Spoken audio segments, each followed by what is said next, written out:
2.5 लाख रुपए का लोन किसी को लेना होता है दीपक जी, उसके चप्पल गिर जाते हैं। लेकिन भारत के प्रधानमंत्री नरेंद्र मोदी जी ने 2.5 लाख करोड़ रुपए का कर्जा एक व्यक्ति को दिलवाया। और बैंकों में किसका पैसा जमा है? इस देश के आम आदमी का, आम इंसान का पैसा जमा है। तो ये छोटा भ्रष्टाचार नहीं है, ये महा घोटाला है। सदन शुरू होने से पहले आपको मालूम है ऑल पार्टी मीटिंग बुलाई जाती है। वहां पे मैंने कहा भाई अडानी के मुद्दे पे चर्चा कराओ, वहां पे एजेंडा तय होता है। अडानी के मुद्दे पे चर्चा कराने को सरकार तैयार नहीं हुई। और मैंने ही अकेले नहीं, आरजेडी ने, जेडीयू ने, सीपीआई ने, सीपीएम ने, शिवसेना, उद्धव ठाकरे ने, सारे लोगों ने अपनी आवाज उठाई कि भाई डीएमके ने, सब ने कहा कि अडानी के मुद्दे पे चर्चा कराइए।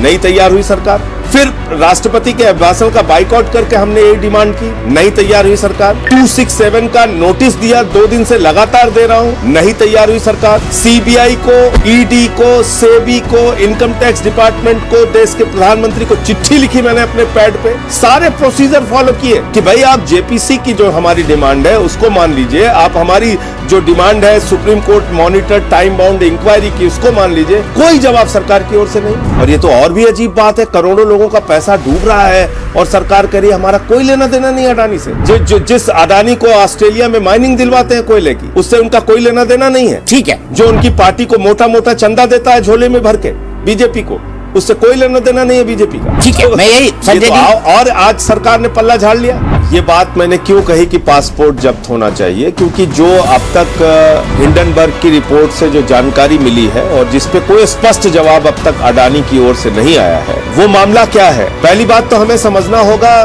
दीपक जी कि ये अडानी का भ्रष्टाचार नहीं है, ये भारत के प्रधानमंत्री नरेंद्र मोदी का भ्रष्टाचार है। उन्होंने उनको कोल दिया, बिजली दिया, पानी दिया, सड़क दिया, पोर्ट दिया, एयरपोर्ट दिया, सब कुछ एक आदमी को दे दिया और बैंकों से 2.5 लाख करोड़ रुपए का कर्जा दिलवाया। जो जानकारी मिली है कि 38 फर्जी कंपनियां अडानी ने टैक्स हेवन कंट्रीज के अंदर बनाई और वहां से अपनी ही कंपनी में पैसा पंप करके और उसके शेयर वैल्यू बढ़ाए, शेयर को ओवर वैल्यू किया और उसी आधार पर बैंकों से कर्जा ले लिया। ये इतना बड़ा एक महा घोटाला है, भ्रष्टाचार है। और अडानी कौन व्यक्ति है जो भारतीय जनता पार्टी के खजांची के रूप में उनको चंदा देने का काम करता है? तो भारत के प्रधानमंत्री इस घोटाले से, इस महाघोटाले से बच नहीं सकते। काला धन लाखों करोड़ रुपए विदेशों में फर्जी कंपनियां बना के लगाया गया और वही पैसा इनकी कंपनियों में लगाया गया। और इसके लिए भारत के प्रधानमंत्री सीधे तौर पे जिम्मेदार हैं। एक ही व्यक्ति को आप सारा मुनाफा देते जा रहे हैं। तो हमने इसलिए कहा कि जैसे बाकी लोगों को